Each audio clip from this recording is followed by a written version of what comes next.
Since that night in the car, Minho had done everything to avoid Hyungwoo. He changed his routes, stopped visiting Jisoo's house when he knew Hyungwoo was there, and pretended he didn't exist. But fate had a way of making things difficult. One evening, as Minho left Jisoo's house, Hyungwoo arrived home earlier than expected. Their eyes met for a split second before Minho turned away, walking past him like he was a stranger. Hyungwoo's voice was quiet, almost broken. "You won't even look at me?" Minho kept walking. He acted as if he hadn't heard him. The next day, he spotted Hyungwoo's car parked near his house. Hyungwoo was waiting. Minho ignored him, walking past without a glance. The window rolled down. A voice, softer this time. "Minho, why won't you talk to me?" Minho didn't answer. He didn't even look back. He just ran inside, closing the door behind him. That night, restless and unable to ignore the unease in his chest, he called Jisoo. He didn't eat dinner. Jisoo sighed. Went to bed early. Bad mood. Minho didn't reply. He told himself he didn't care. The next afternoon, he had no plans. His friends invited him out, but he stayed home, lost in thoughts he didn't want to admit. When his mother sent him to buy groceries, he stepped outside, glancing up and down the street. Empty. Then, as if appearing out of nowhere, Hyungwoo stood in front of him, blocking his way. "Are you really going to keep ignoring me forever?" His voice was quiet but firm. Minho exhaled sharply. "Move." Hyungwoo didn't budge. "Why are you pushing me away?" Minho forced a cold smile. "Because you told me to go." His voice was steady, even as his chest tightened. "Don't care for me anymore." Hyungwoo flinched. "Minho, tell me why." Hyungwoo's voice wavered. The answer came without hesitation. "Because I hate you." Minho turned and walked away before he could see the pain in Hyungwoo's eyes. That night, the rain poured nonstop. The town fell silent, drenched under the relentless storm. At about 10 p.m., Jisoo texted. Hyungwoo promised to bring dinner, but he never came home. "His phone is off." Minho hesitated, then typed back, "He'll come. Don't worry." But his hands trembled. At midnight, his phone buzzed. An unknown number. A call from a phone booth. He answered. "Minho, come outside." It was Hyungwoo. His voice was slurred, barely above a whisper. Minho's heart stopped. "Where are you?" A weak chuckle. "I'm standing right in front of your house." Minho rushed to the window. There he was, drenched in the heavy rain, standing near the phone booth. His hair stuck to his forehead, eyes red, shattered. Minho ran outside. Hyungwoo took one unsteady step forward, then another. Before Minho could react, he was pulled into a desperate embrace. The grip was tight, almost painful, like Hyungwoo was afraid he'd disappear again. His body trembled, breath warm against Minho's shoulder. "Why do you keep running away from me?" The words were barely a whisper.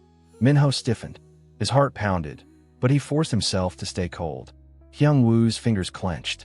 His breathing was uneven. "I'm sorry." Minho froze. The words hit him harder than they should have. Sorry for what? For that night? For pushing him away? For letting him get too close, only to break him? Minho's chest tightened. His hands trembled at his sides. He wanted to ask, but instead his voice came out flat. "Go home. Jisoo is waiting." Hyungwoo flinched, like Minho had stabbed him straight through the heart. His grip loosened. His breathing became uneven. Minho didn't let him finish. He stepped back. Hyungwoo stood there, eyes raw, rain mixing with his tears. So he turned, walked back inside, even though his chest felt like it was shattering. Minho looked out the window, toward the phone booth. Hyungwoo was still standing there, soaked by the rain. Minho's heart ached. He grabbed a towel and went outside again. Minho held out the towel. "Take this, and go home." Hyungwoo slowly lifted his gaze. His eyes were red, unreadable, but he took the towel. For a second, just a second, his fingers brushed against Minho's. Minho pulled away immediately. The rain kept falling. The night stretched between them. But Minho refused to let himself waver. "Go home, Hyungwoo." A long silence. Then, Hyungwoo nodded, and he got in the car. Minho stood there, watching his car disappear down the road. His heart ached. His fingers felt cold. But he told himself, this was the right thing to do, even if it hurt. The rain didn't stop. It continued into the next morning. The town came to a halt.